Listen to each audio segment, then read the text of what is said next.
Oh gosh, now this is gonna be a 3-part video. He just shut the camera off on himself. But of course now he's not gonna smell it.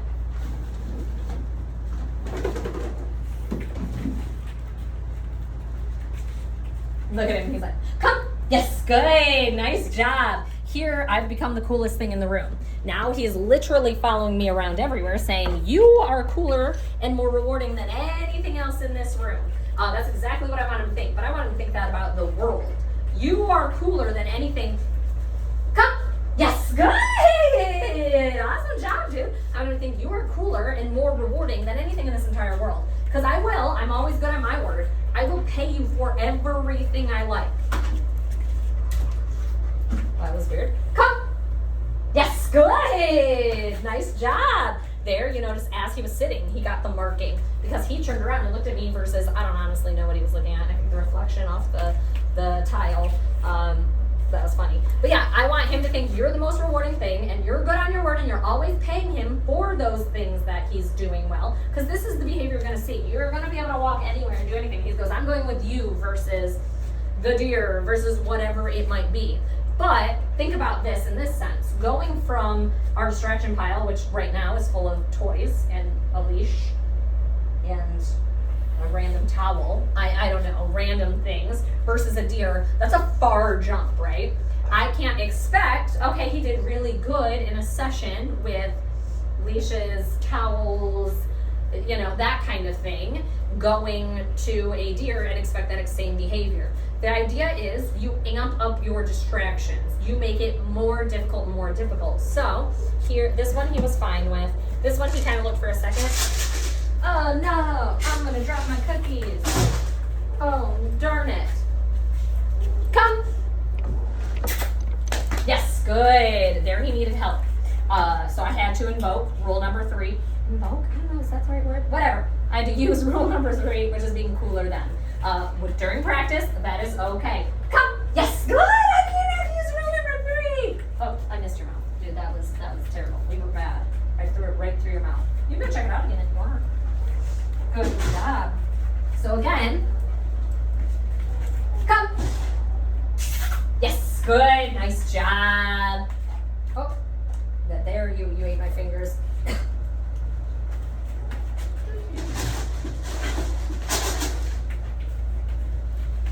Come. Yes, good. Nice job. Good. Wait. Where's your mouth? There. Did I get it inside? Good job. Keep doing that again. I want to get a more reliable response, so we will do this till we get a more reliable response. Okay, check it out. Come. Yes, good. Oh, I marked that so late. I'm so sorry. My marking was late there. And this is human error. We're humans. You know, we're only, going to do what we can. I marked so late. I should have marked like 2 seconds earlier. Come. Yes, good job. Good job. Okay, well there, technically I dropped it, but still. We're gonna have human error, it's fine. It's just important to realize, because marking is important. We wanna get it as close as possible. Come. Oh, there's one other thing I wanna talk about. Yes, good job. One last thing. You notice here, I'm saying C-O-N-E, that's it. Flat. I'm not saying his name, that word. Oh, he's going back for it.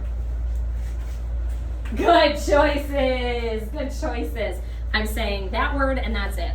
A lot of times people will say their dog's name and then ask for the behavior.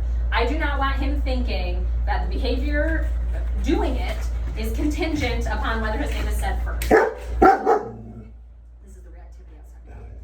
He sees a person walking by. Good. Nice job. Good job. Way to go. Okay, that's it. Good. Nice job. I don't want him to think the behavior is contingent upon his name first and then the behavior. Because in a pinch, I don't have time for that. Come. Yes. Good. Give me a sit. You don't have to give me a sit, actually. I'll talk about that also in a second, too. So there, remember, he doesn't have to. Yes. Good. You dropped it. You're not even eating it. You were storing it in your jowls, saving it for a rainy day. So we don't want to say his name. We're just saying the behavior that is it. And I'm teaching him that word specifically means you need to pay attention to me. Now, shoot, there was another thing I was going to say. Oh,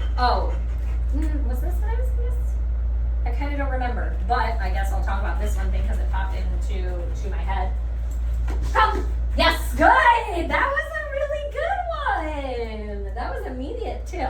You notice there when he did jump up and he was barking, I didn't, you might have to go back and rewind, but I didn't say, see, I don't want to say it right now. Come! Yes, good. Ooh, I had to invoke a couple different noises there.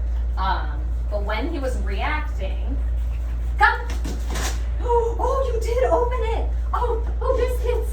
Oh, biscuits! Oh, biscuits! Yeah! Oh, you did it! You did it! He's like, it's fine. I will clean it up for you. I will get it. We're getting a new distraction. Thank you. Thank you for helping with the clean. I thought I was dropping treats over here. You're over here opening containers. Okay, you can have those couple. Here, clean those up for me. But in that moment when he was jumping, well, I don't know if you could see, he was jumping out the window and he was barking and reacting. I didn't use the COME word. Reason why? I have not practiced that. I haven't set up repetition with an easy distraction and worked my way up. I am never going to ask for something I am not 60% positive he can do. Because then I'm just setting him up for failure, right? We do this to dogs all the time. It's funny because we don't do it to humans at all. We would never think to a preschooler, okay, what's 6 times 5?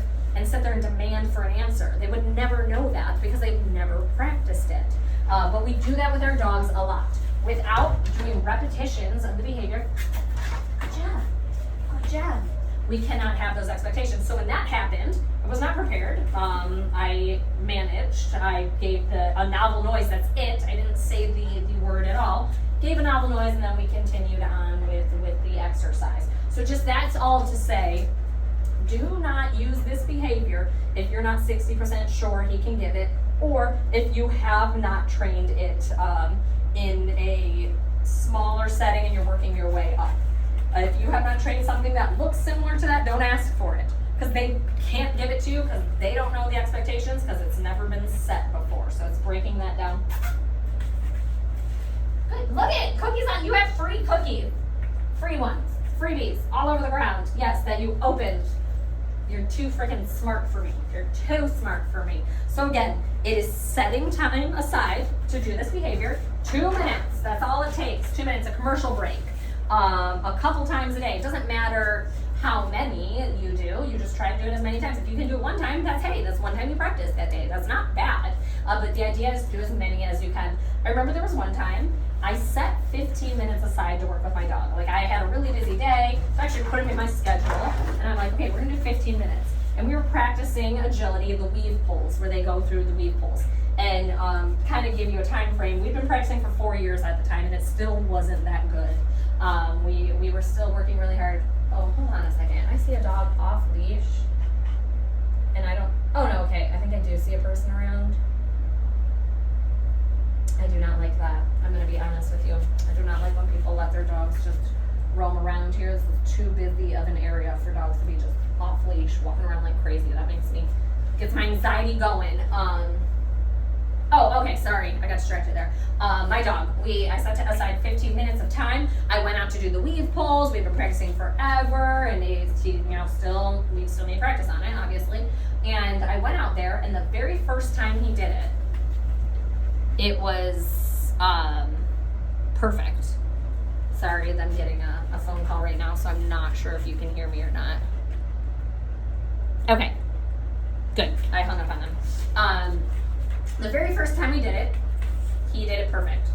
And perfect in the sense of where we were in training. Not, again, I don't have expectations of him to do it like a champion dog. We were working on it, we were training. But perfect for where we were in training those pulls. So, I still had 14 minutes and 30 seconds that I had for training set aside for him. I stopped. It was tops 30 seconds. I stopped. Why? Because it is quantity over quality. No. It is quality over quantity. It's not quantity. It's not how much you do it, but it's how good. So say he gives you a good day and you've been working for 30 seconds and his recalls are perfect. Okay, You might be like, I'm probably not going to get better than that today. We're going to end on that. I'd rather have that over 6 2-minute sessions where he's having a hard time after time. So it's not about how many times you do it. It's about the quality within those times that he's done it. That's the important takeaway from it. So kind of think of it in that sense. So for recalls, I want you to set them up at home. Set them up where the distraction is very easy. Right now, this was extremely difficult for him. Well, now he learned how to open it. So make sure it's a container that he can't open. Oh my gosh, you're just too smart for me. I wasn't prepared for you. But food is a hard, that's his highest level right now.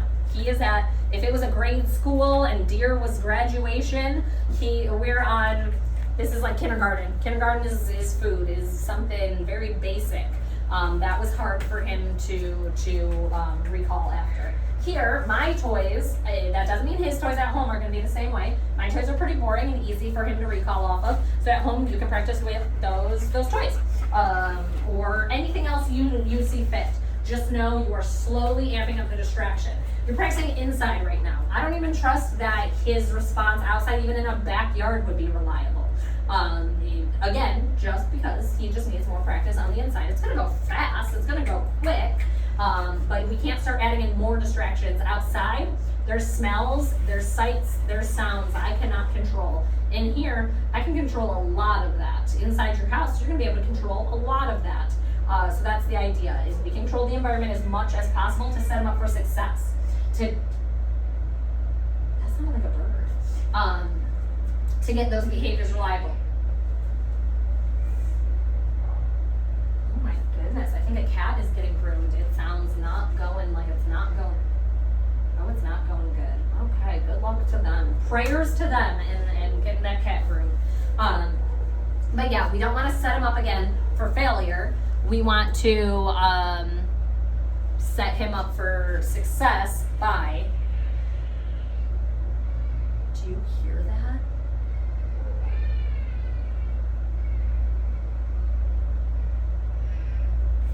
Oh no, that is a human.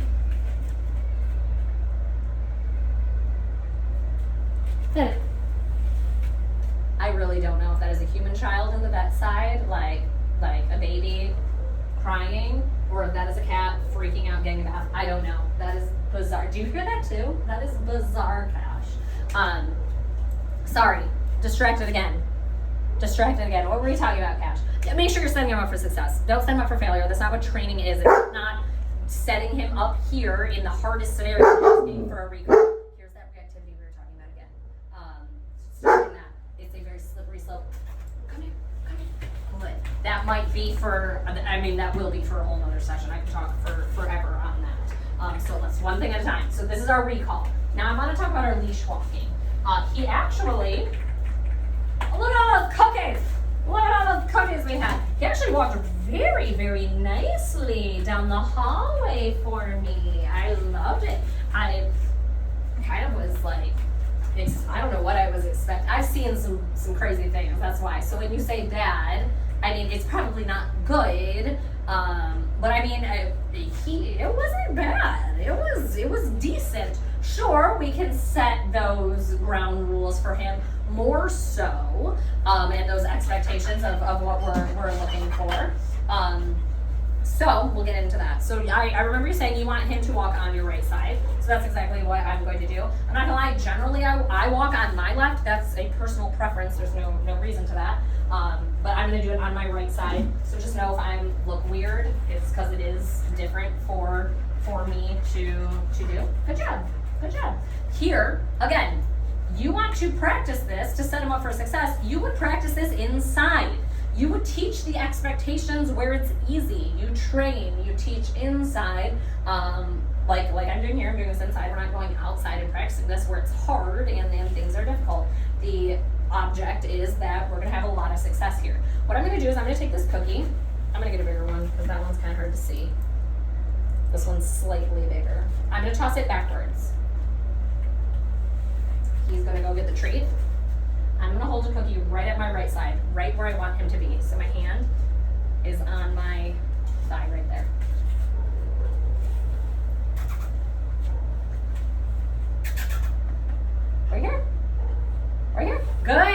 Nice job. There, he had no idea what I was doing. But I want him to know to come back to that spot. So here, we're gonna try that again. You didn't even eat it. Good. He goes, gets that. Hands right here on my thigh. Yes. Good. Nice job. I'm letting him know this spot. I want you to look again where I'm placing him after. This spot is the place to be. It is hopping. It is cool. Oh my gosh, I'm already. Okay, he's going to get that second treat. It's on my thigh, but it's on the back of my thigh. That's important. It's right here. You missed it. Ah, good. Yes. You missed it. You missed it. Nope, you're too far ahead. Try again. Try again. Yes, there you go. Look where he is. So here's my leg, just for visual purposes. Kind of hard to tell on the camera. But he is about a good 6 inches behind me. When I put my hand here, I'll do a side version so you can see. I want him to know that you're not to walk in front of me because you talked about he could be a trip hazard, which is an actual danger. Go get it. No, you can have that. Like, permission granted. Good. So here, look where my hand is. Nice. Look where I'm rewarding. Again, look how far behind me he is. That's where I want him to be. I want him to know you are to never cross in front of that threshold. We're going to do it again. Drop that cookie. Cool. Yes. Good. So we're rewarding in this position. I want this to become comfortable. The reason this isn't comfortable, he can't see my face. That's why a lot of dogs cross in front to look up and see my face. I want him to know you don't have to see my face. My face is boring. My face doesn't give the cookies. My hand gives the cookies. So you want to be there. Oh, you're on the wrong side. Try again. You got distracted. Oh, you got distracted again. Try again. Here we have windows. He's gazing the windows. This would not be good. The ideal situation to start practicing. Good job. Oh, you didn't even get it. Where's your head? Why is this going over top? This would not be the ideal situation of practicing this. I would practice this in my house where there are no windows, no things to look at. Because again, you're seeing the distractions that he's giving, which I totally get. This is to give you that information to practice at home. So here, you're teaching him that this spot is super rewarding. This is what it is. So all it is a fun game, tossing a treat backwards. You can actually do this off leash as well. The reason I like doing it on leash, off leash, I tend to do it for our like puppies younger than him, just to make it fun. But the idea is I'm training him of where I want him to be when the leash is on. So you could do it off leash, but you have to do it on leash as well, because that's what real life is going to look like. You can't expect it to do it all off leash, put this leash on and say, oh, it's the same thing. He's never going to know that. So you could do it off leash, but I suggest putting him on leash, tossing treats back, and all you're doing is rewarding in that position. Again, your hand is at the back of your thigh here, and you're rewarding right there from that position of your hand. So that way he's learning that staying behind you, and it's not really behind you, it's next to you, because his head, if he's grabbing it there, his head is still in this region. But you're teaching him that that's okay and that's comfortable, because for him right now it's not comfortable. If it's you and him in a non-distractive area, he wants to pay attention to you. Or if it's him outside, he wants to be ahead of you going. And so we're teaching him, no, this is the spot that I need you to be at. You could name it as well. So I've named every position of my body, so that way I can ask my dog for it. Front is exactly what it sounds like, the front. Heel is my left, side is my right. So, I mean, if he were my dog, I would say side, because that's what I teach all my dogs, that word. But you can put any word you want to it.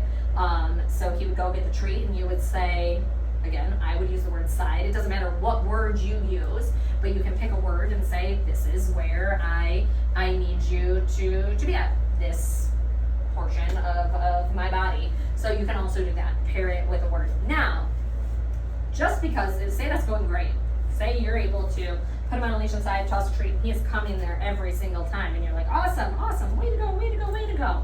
We can't go outside and go on the sidewalk and say, okay, I expect you now to walk around the block and it be perfect and you stay in that position. That's not how it goes. The next step would be, okay, now I'm going to take you in the backyard on leash. We're going to do that exact same exercise. And until it looks good, we're gonna stay there. Once it looks good, maybe we go to the porch. Maybe we go to the front sidewalk.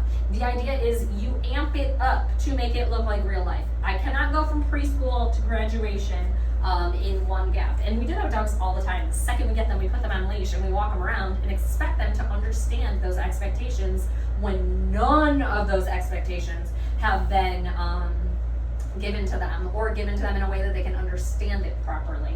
We have to break it down real slow. So that first step is going to be getting him on leash, tossing that treat back, rewarding in that spot you want it, and potentially, if you want, you don't have to, sorry as I'm dying over here, putting a name to that behavior. Again, totally up to you. Once that is going well, you can move on to the next step. The next step is called the synchronized step. The next step is a step. Are you sleeping? Come on in, Cash. Come on in. Wake up. We got work to do, sir. I'm gonna spice up life. We're gonna change our cookies here. Spice up life because you're getting freaking bored with me. Next is the synchronized step. This is step 2 with our leash walking. First, I'm gonna teach him where he needs to be. Like here, he's in front. That's not where we are with leash walking ever. So there, it would be getting that step down, rewarding here. Do you even like that? You don't know? You spit it out. Did you spit it out? Come on, it can't be that bad. Okay, the synchronized step is good. Nice job. Teaching him, we move together. We're a team. It's not I move and you follow. It's not you move and I follow. It's definitely not that. But it's teaching that, oh, you're first off, sir. You're on the wrong side. Good. Nice. Good job. Now we're moving together. I'm not rewarding that because we didn't move together. I moved first. Reset. Good. There. Nice job. Nice job. There, he's a little bit, I don't like his placement right now. That's more my fault than his fault. Hold on, maybe more. Cookies! I need to restock on my cookie game. My cookie game is garbage. Look at him, Cash is like, it's fine. I like your cookie game.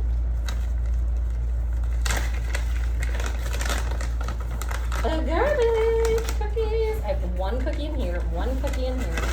We gotta do some inventory on these cookies, Cash. He's like, yes, you do. You're being so nice as I get on the cookies. Oh, hold on, sir. These ones I gotta break up too. These are big uns. Okay, so here, remember, set him up. There, I want him back there. This next one, I need a synchronized step. Good. Nice job. Oh, nope. There, you saw. You start over again. There, I need you right back there. I need a synchronized step now. Good. Nice job. Awesome job. A synchronized step. Okay, that wasn't great. That was a little bit of a delay, to be honest with you. Awesome. So it's one step at a time. That's all I'm taking is one step. One step eventually will equal 1,000,000 steps, but I can't expect him to do 1,000,000 steps if he can't do one step. Ready? Good. That one's big. Nope. So there you see where he's at. I want him to know that will not get you a cookie. You have to reset. You only get the cookie when you're in. Why does this keep going over your face? It looks so silly. Good. I like that he's staying in that position. Anywhere else he goes, we're going to have to restart the whole exercise. Let's go. Good. Nice job. Awesome job. Awesome job. So here, I'm kind of doing it at a fast pace. I would obviously stay at this until we are very good at it. It is very fluid. We're moving together all the time. Every step we do is perfect. Okay, ready again? Oh my gosh, this treat doesn't want to break up. You're on the wrong side of my body. Try again. Try again. Good. There. 1, 2. Good. Nice job. Nice job. So that's the idea. Then we reset. Same thing. I need that position right there. 1, 2. That was actually 3. Good job. Nice job. Right now, I'm luring every single time. Luring means I have the cookie in my hand. No, you're on the wrong side, dude. You're never to be on that side. Reset. Get on. Oh, you're way. There we go. 1, 2, 3. Nice job. Luring means it's in my hand. He can't have it till I get where are you supposed to be? Where are you supposed to be? You're always here. Good. Nice job. I'm always resetting him. I want him to know when we're walking. This is where you always are. Number 1, reset. Good. Yes, good. So number 1 is you are doing the position. You're teaching him where you want him to be. You're tossing a treat behind you. And as he comes, they're sitting in that position. Beautiful. I want him to know that's the position I love you in. You are get cookies in that position all day long. So we're teaching him, that's the expectation on leash. This is you're physically where I want your body to be. Next, then we start adding in the movement. Now we're moving together. Ready? Let's go. Oh no, we're gonna have to restart that. That was poop. Let's try again. Let's go. Oh, nope, we didn't move together. Try it again. Yes, good, nice job. So step number 2 is synchronized. Good job. Good. Naked. Good job. Synchronized stepping. It's moving together. You saw that a couple times where I took a step and he took a step. It was delayed by maybe a half second. I let him know, no, I'm not going to be dragging you. You're not going to be dragging me. We're going to be moving together. You need to watch my body. That's the idea, is to keep him aware of when my body moves, when my body stops, what we're doing. That's what this teaches him, to keep an eye on that. We are using that food lure right now. Food lure, meaning we have that treat within our hand. As he gets good, and this is only as he gets good, and there's no rush to this. Again, I want a good foundation so that way you're not messing with this again in 4 years. We want to lay it down really nice now so that way you never again have to deal with this at all. Right now we have the food lure. The food lure means I have it. Oh, I gotta sneeze. It's coming, Cash. One more. Sweet heavens. He looked at me like, woman, are you okay? I know, I have aggressive sneezes. I know. That's not it. Try something else. Good. No, well, that wasn't it either. That wasn't it either. Think about it. Think about it. Come on. Yes. Awesome job, dude. Awesome job, dude. Ooh, holy cow. I sneezed so hard there. Oh, we have our food lure right now. Food lure meaning that food is in my hand. That doesn't mean he's getting it. I'm holding it. He doesn't get it until I get that behavior. If he doesn't, we're resetting and we're doing it again. But the food is there right in front of his face. As he gets good, that food lure goes away. Now, we're still going to have a prompt. A prompt is my hand is going to be there to show him like an idea of where I want him to be, but a treat is not going to be in there. I might have it in my pockets. If I have a training pouch, I might have a training pouch. I might not even have it on my body. Maybe I have it at a table next to me, whatever it might be, but I don't have that physical lure in his face. And that's only after he's good and he practices a ton and it's looking great. You move away the lure, but you keep the prompt. The prompt is showing him where you want him to be at. After he does amazing with that and he is like, okay, I know exactly where I'm supposed to stand, you can literally do like 50 steps and it's perfect. You guys are synchronized. You're basically like Olympic synchronized swimmers. That's when you say, now I'm going to remove my prompt. Because think about it. Imagine if your expectation for the entire walk you did was your hand and you had to be like, here. That would be an obnoxious walk in the future and in the long term. The idea is we would phase that away to where you don't need that prompt. He knows I stay here. I get a treat every once in a while when I do good, but he won't need that lure and he won't need that prompt. But do not be excited or happy or eager to phase it away. The idea isn't, let's see how quickly I can get him to move through these steps. It's not a race. I'm not racing him versus another dog. The idea is how well can I lay this so that way I have a perfect walk down. That's the goal there. So that might be if I need a prompt for a month or a lure for a month and then a prompt for another month. Okay, 2 months in the span of forever. I mean, you're going to live forever, by the way.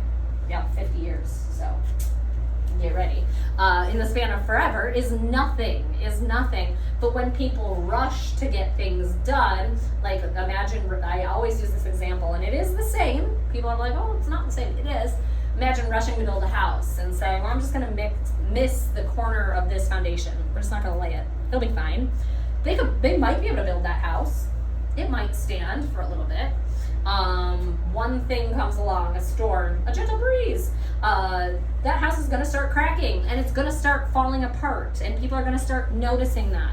Same with them. When we hustle through our behaviors and we go, I want to get through it quickly, and we don't lay it properly, one thing happens. A dog running to us off leash, one thing happens, and the behavior starts falling apart and cracking apart.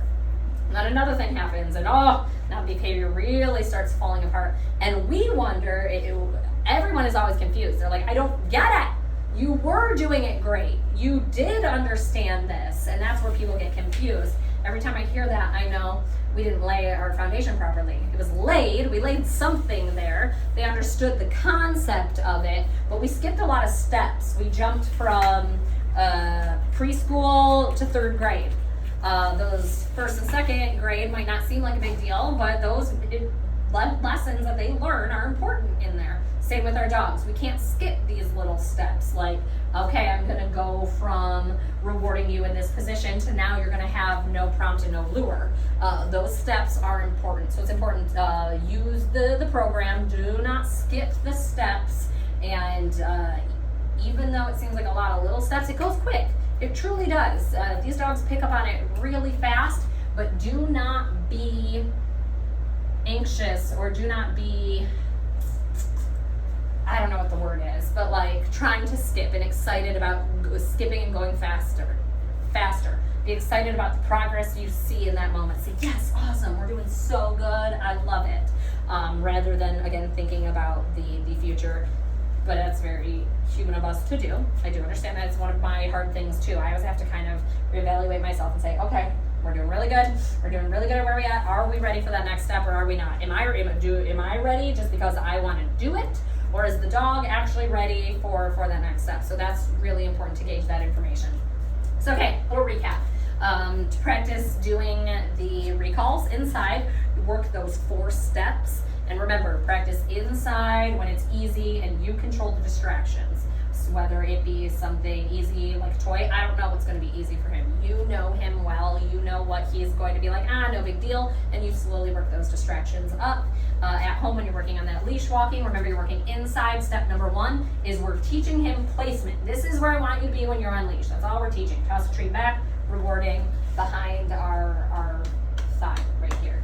The next step of that would be the synchronized stepping. We're taking those steps, 1 step, 2 steps, 3 steps, 4 steps, 5 steps, 6 steps, 7 steps, so on and so forth. Till we're taking a bunch of steps. Then we are removing our lure to a prompt, our hand right here as a signal, and then eventually removing that prompt to where we can walk, and he understands the expectation because he's done it over and over and over and over again. Now, we saw here, I'm glad it was on video, a few instances of that reactivity. And it isn't bad now. Reactivity is a very slippery slope. It doesn't start off bad at all. Nobody even notices it half the time. Or it starts off like you said, someone just walked by and then they barked, it was no big deal. It snowballs out of control very, very quickly to where it turns into full-blown, I can't take my dog anywhere, they're reacting, they'll try to attack a tree that's outside. That's dramatic. But I've heard some crazy things where it's snowballed that far out of control. I want to talk about that, and I want to address that next time in our next one. If you had mentioned interest in doing more anyway, so that's perfect, because that's something we need to talk and nip now rather than months from now where you're coming and saying, oh my gosh, I don't know what to do. This is out of control. I don't know when it happened. I don't know how this started all. So that's going to be something that we'll nip and we'll talk about later. But just these 2 things for right now. Practice this. Let me know if you have any questions. You can always text or call me on the number that I sent this video to you on. I'm available all the time. But yeah, let me know if you have any questions. He did amazing.